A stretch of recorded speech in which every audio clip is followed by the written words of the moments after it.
Have you ever wondered if the thing you've prayed for, worked for, and sacrificed for could be the same thing that destroys your life?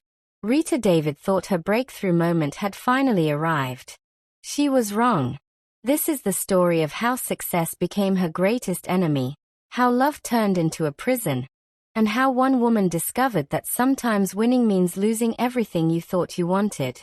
Her story will shock you, anger you, and maybe, just maybe, save your life. In the glass building of Zenith Advertising, Rita David sat at her small desk surrounded by rejected campaign ideas. At 28, she had spent 4 years at the advertising agency as a junior creative, watching others get promoted while her brilliant ideas gathered dust in forgotten folders. Rita wasn't just any creative. This woman had fire burning in her soul. She stayed late when others went home, arrived early when the office was still empty, and dreamed in advertising campaigns. Her colleagues whispered that she was the one with too much energy. But Rita knew what they really meant. She was the one with too much ambition for a woman in their eyes. Her boyfriend James understood her drive, or so she believed. James Brown was a talented freelance graphic designer who sometimes worked with Rita's agency. They had met 2 years earlier on a campaign for a major bank, and Rita fell hard for his charm, his creativity, and most importantly, what she thought was his unwavering support for her dreams. "Baby, you're going to make it," he would tell her, holding her close after another disappointing day of watching lesser talents get promoted over her. "Your time is coming. All these men getting promotions don't work half as hard as you do." Rita believed him completely. She believed in them. They were the creative power couple, supporting each other's ambitions and building toward a future together. At least, that's what she told herself during those long nights when doubt crept in. Then came the call that changed everything. "Rita, come to my office." Mr. Smith's voice on the intercom made her heart skip several beats. The creative director position had been vacant for 3 months, and the office was buzzing with rumors about who would fill this coveted role. She walked into that glass office with sweaty palms and a racing heart. Mr. Smith, a man who had seen everything in his 35 years in advertising, looked at her with something she had never seen before in his eyes, genuine respect. "Rita, I've been watching your work closely. Your concepts for the telecommunications campaign last month were nothing short of brilliant. The way you handled that crisis when the client changed their entire brief at the last minute showed real professionalism. I'm offering you the creative director position." Rita's world stopped spinning. Everything she had worked for, dreamed about, and prayed for during those sleepless nights was finally happening. "Sir, I honestly don't know what to say," she said, trying to keep her composure. "Say yes, and then show me that I made the right choice. Your first assignment is significant. Royal Food wants a complete rebrand. The campaign budget is 50 million naira. If you pull this off successfully, Rita, you'll be the youngest creative director at Zenith to handle a project of this magnitude." 50 million naira. Rita's hands trembled as she shook Mr. Smith's hand. This wasn't just a promotion. This was her shot at the big leagues, her chance to prove that all those years of being overlooked had been preparation for this moment. As she walked back to her desk, Rita felt like she was floating on air. The young woman who had been dismissed and underestimated was about to show them all what real talent looked like. The following 3 months passed in a blur of creativity, 14-hour workdays, and the intoxicating taste of professional success. Rita threw herself into the Royal Food campaign with every ounce of talent and energy she possessed. She assembled the most skilled team available, brainstormed concepts that made her seasoned colleagues nod with genuine approval, and slowly began to feel like she truly belonged in that corner office with its floor-to-ceiling windows. But at home, things were changing in ways so subtle and gradual that Rita almost didn't notice them at first. It started with seemingly reasonable complaints. "Rita, you're coming home at 10 o'clock every single night now. Even on Fridays. When was the last time we went out together? When was the last time we had a real conversation?" "James," she replied, hugging him. You know, this project is crucial for my career. Once I finish the presentation, things will calm down. That's exactly what you said last month. And the month before that. Then came the comments about her appearance, delivered with a smile but carrying an undertone she was only beginning to recognize. Why are you dressing like this now? All this power dressing, these expensive skirt suits, high heels, heavy makeup. You're no longer the simple, down-to-earth girl I fell in love with. James, I'm creative director now. I have to look the part. Image matters in this business. She explained. Look the part for whom? For all those men in your meetings. Rita began noticing how James would time his phone calls to coincide with her most important meetings. How he would pick fights right before big presentations. How he would make dinner plans for them on the exact evenings she had told him about crucial client events. But the worst part was how skillfully he made her feel guilty about her own success. Rita, when was the last time you asked me about my work? When was the last time you helped me get a contract through your office? Now that you're creative director, you have forgotten that I'm your boyfriend. Rita started doubting herself in ways she never had before. Was she really being selfish? Was success actually changing her for the worse? She began declining some client dinners, coming home earlier, desperately trying to make James feel more included in her new world. But nothing she did seemed to be enough. The clearest warning came disguised as a conversation about their future together. They were having dinner at home. Rita had cooked James's favorite meal, desperately trying to reconnect with the man she loved, when he brought up marriage. Rita, I think it's time we started talking seriously about getting married. Her heart leaped with hope. Really? Yes. But I've been thinking about some practical matters. Maybe you should consider slowing down a bit with work. Slowing down? What exactly do you mean? Rita questioned. I mean, when we get married, I want my wife to be available. All this traveling, these late nights, these high-pressure meetings. It's not conducive to a healthy marriage. And when children come, you'll need to focus on family. Rita's fork stopped halfway to her mouth. James, we never discussed me reducing my career commitments when we got married. I'm not saying stop working entirely.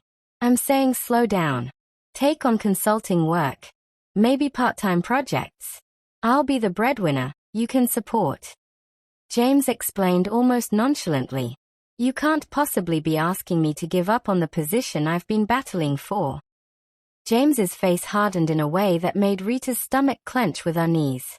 So work is more important than marriage? More important than me? Rita, I hope success isn't turning your head, because the woman who marries me needs to understand that I am the head of the household. Rita felt the room spinning around her. This wasn't the James who had supported her dreams through years of rejection and disappointment. This wasn't the man who had held her while she cried about being overlooked for promotions. James, I thought you believed in my dreams.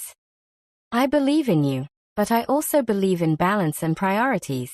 Rita, if you're not careful, all this ambition is going to ruin you. Look at all those successful women.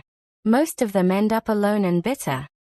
That night, Rita lay awake staring at the ceiling, wondering when the man she loved had transformed into someone she barely recognized. Rita's campaign for royal food was absolutely brilliant, and she knew it. Her team knew it. Most importantly, the preliminary client feedback suggested they knew it too. The final presentation was scheduled for the following week, and Rita had never felt more confident about anything in her professional life. She had created a campaign that spoke directly to young consumers without leaving out the older generations. The tagline wasn't just catchy marketing speak.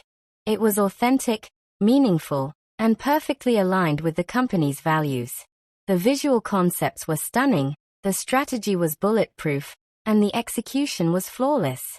3 days before the presentation that would define her career, Rita's carefully constructed world came crashing down around her. Mr. Smith called her into his office wearing an expression that made her blood run cold. Rita, please sit down. We have a serious problem. What kind of problem, sir? She said, taking the offered seat. Creative Minds agency pitched to Royal Food yesterday.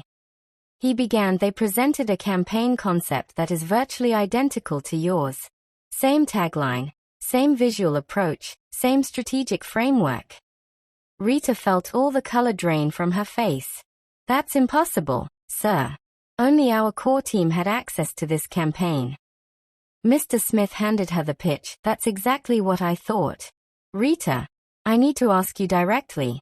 Did you share any details of this campaign with anyone outside our team? Rita shook her head. Absolutely not, sir. I would never compromise our work like that. Mr. Smith observed her for a brief moment before speaking. I want to believe you. But somehow, Creative Minds obtained our concept.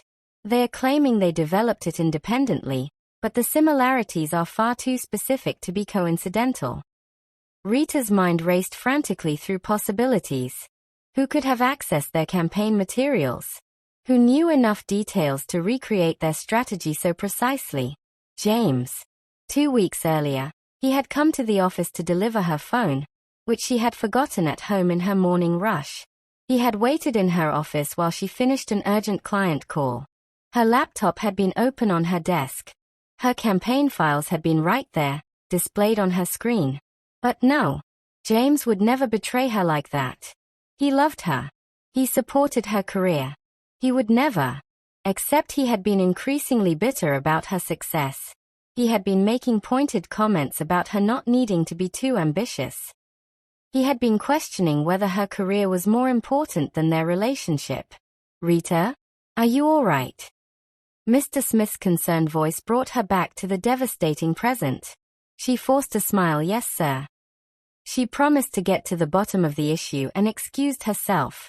That evening, while James was in the shower, Rita went through his laptop with trembling hands. She prayed desperately that she wouldn't find what she was looking for. But there it was, sitting in his recent documents folder like a smoking gun. Her campaign. Her work. Her dreams. Copied and saved on her boyfriend's computer. When James emerged from the bathroom, Rita was sitting on their bed with his laptop open, staring at the evidence of his betrayal. Rita, what are you doing with my laptop? Rita could taste the anger in her mouth. James, I need you to explain this file to me. Her voice was deadly calm, controlled in a way that should have warned him. James looked at the screen and back at her. For several long seconds, he said nothing. Then his expression shifted from guilt to defiance. Will you allow me to explain first before you start acting up? Please do. Explain how my confidential campaign documents ended up on your laptop. Explain how Creative Minds gained access to work that only my team was supposed to know about. She asked. James sat heavily on the bed beside her. Yes, I sent the documents to Creative Minds. But not because I wanted to hurt you. Rita felt like she was drowning in disbelief. Then why, James? Why would you do this to me? Because this job is changing you. He snapped. Can't you see it? You're becoming someone I don't recognize. All this strong woman attitude, all this toxic ambition. It's too much. I thought if this campaign didn't work out, you would come back down to earth. Rita stared at him in absolute shock. You sabotaged my career because you thought I was becoming too successful. I didn't sabotage anything. I just wanted the Rita I fell in love with to come back. His tone was harsh. The Rita you fell in love with had the same dreams, the same ambition. You supported those dreams when I wasn't threatening to you. She yelled.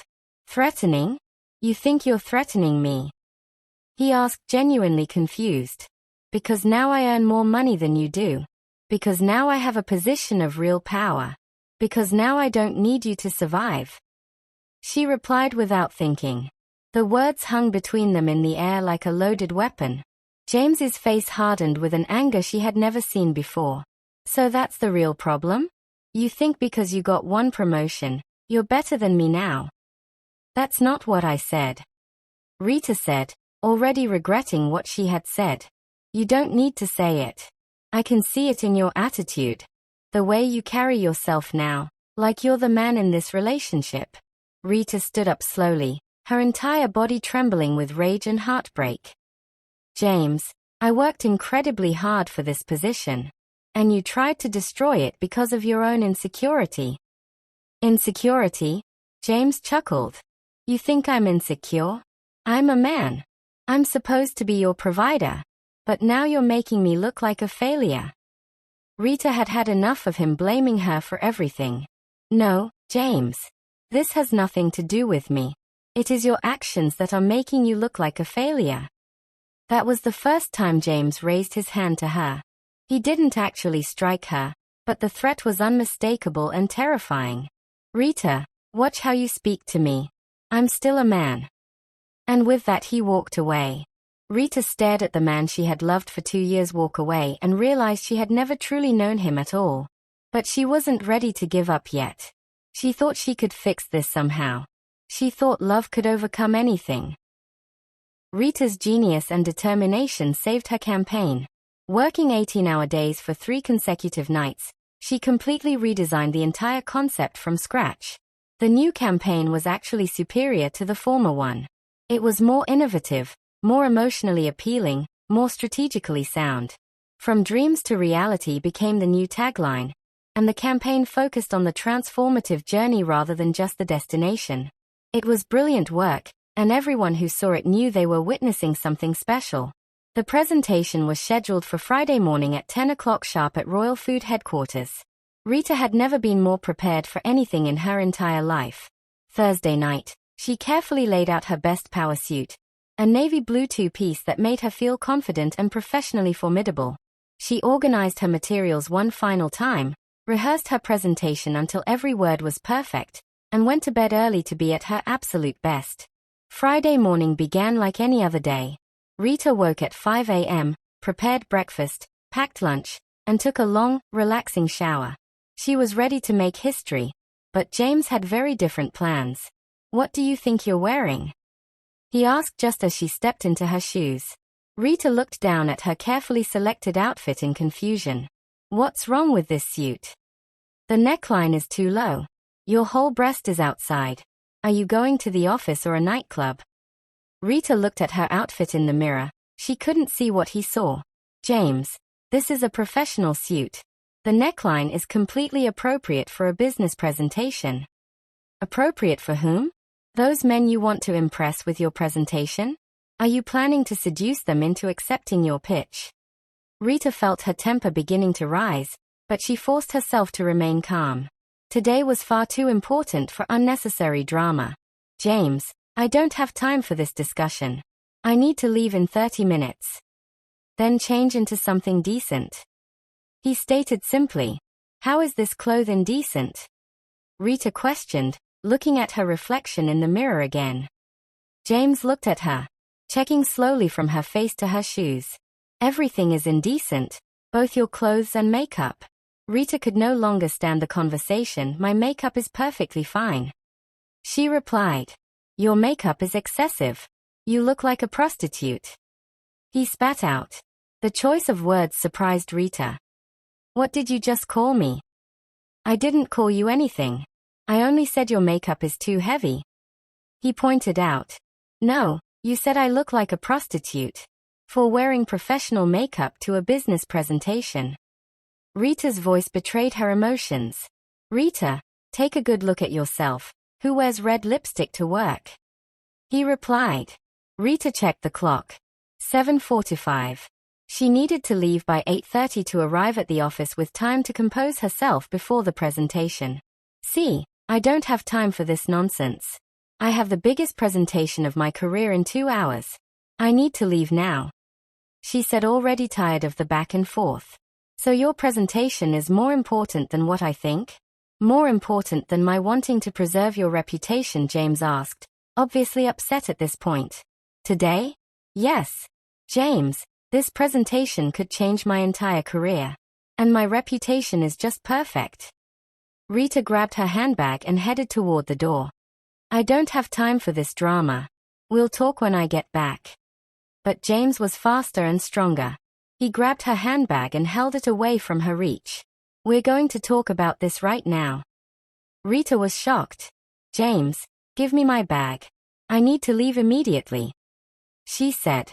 Change your clothes first. He demanded. I am not changing anything. James, give me my bag right now. She yelled. Rita reached desperately for her bag, but James pulled it further away from her. When she tried to grab it again, James pushed her backward with shocking force. What is wrong with you? Give me my bag. Her tone was gentler. Rita looked at the clock in growing panic. 8:15. The carefully planned timeline that would get her to the office with time to spare was crumbling. James, please. I'm going to be late. This presentation means everything to my career. Rita made a desperate lunge for her bag. James jerked it away from her again, and this time Rita lost her balance completely and fell hard against the wall. The fall triggered something dark and violent in James that Rita had never witnessed before. You want the bag so badly? He asked.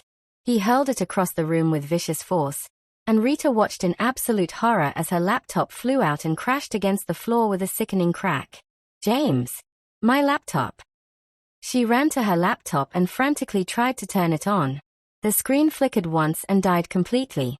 Her presentation was stored on that laptop. Her backup files.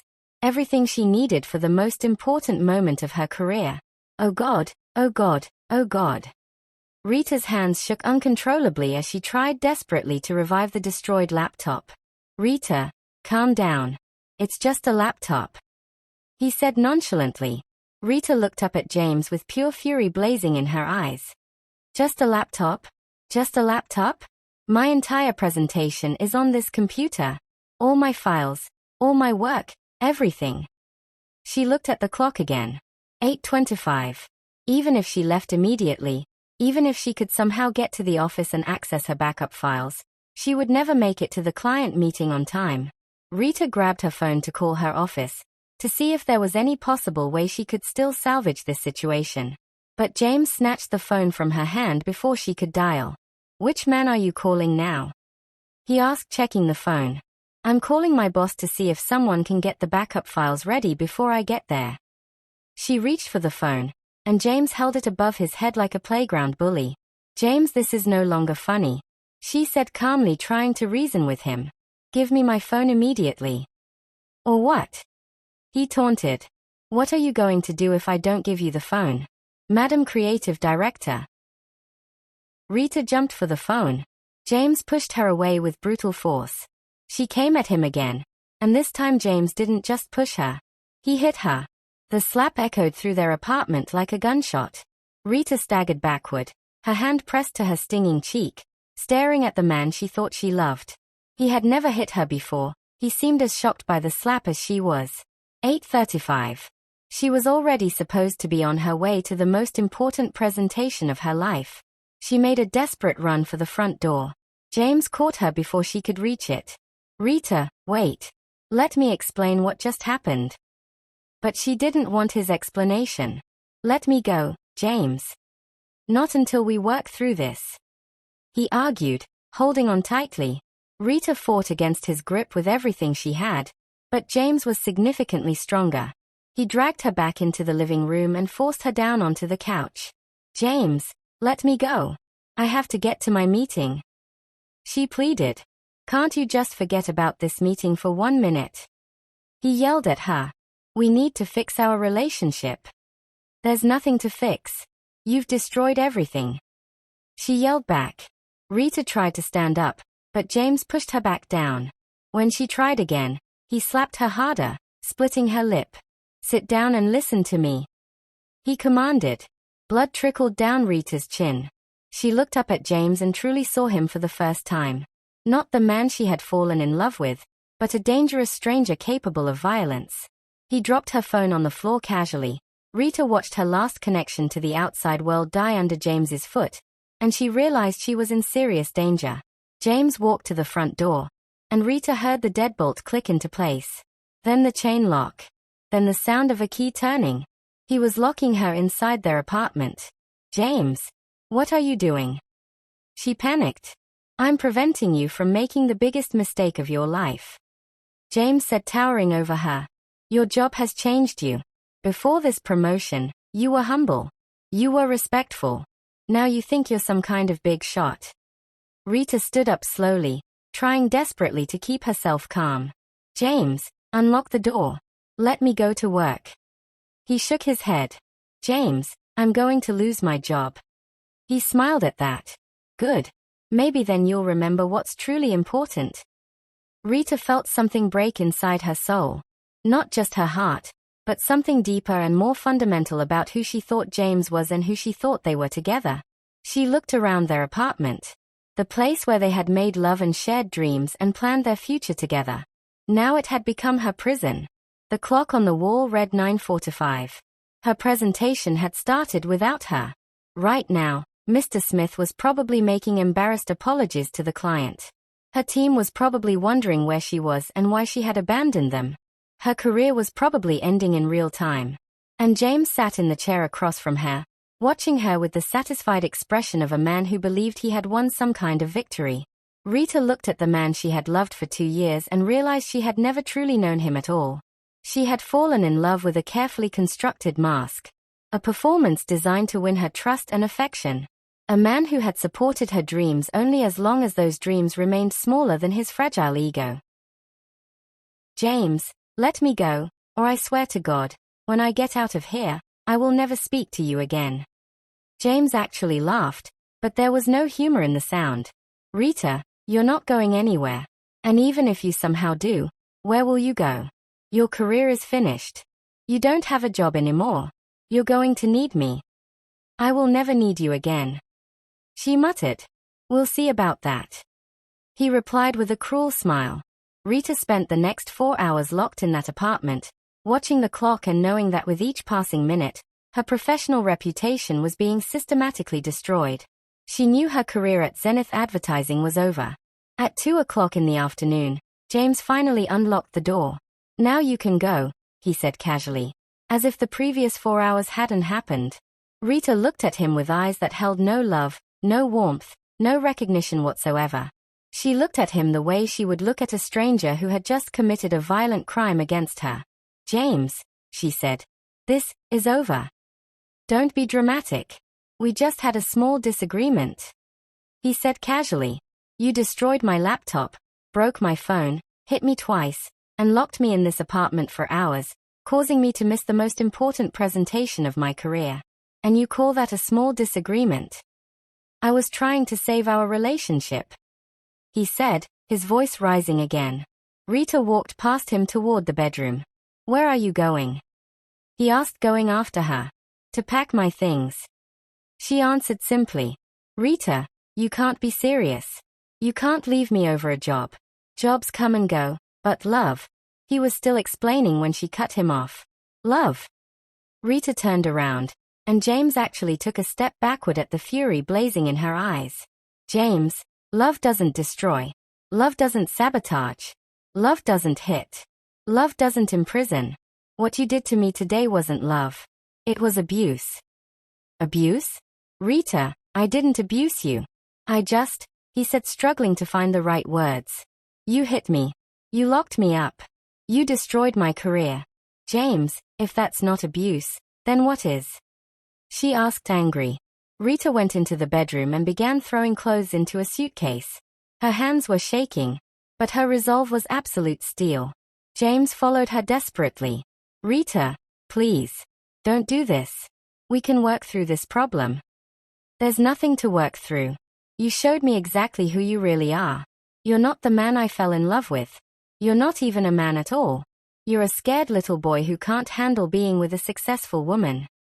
She said, now finally saying her mind. Rita, you're talking nonsense. He tried to dismiss her. I'm saying the truth. James, the moment I became successful, you became my enemy. The moment I started earning real money, you started trying to tear me down. You couldn't handle me winning, so you decided to make me lose everything. Rita zipped up her suitcase and headed for the door one final time. Rita, if you leave now, don't ever come back. He threatened. Rita stopped at the door and turned around to look at him one last time. I wouldn't come back to you even if you were the last man on earth. She said bitterly. Goodbye, James. I hope you find someone whose dreams are small enough for your ego to handle. And with those words, Rita David walked out of that apartment and out of James Brown's life forever.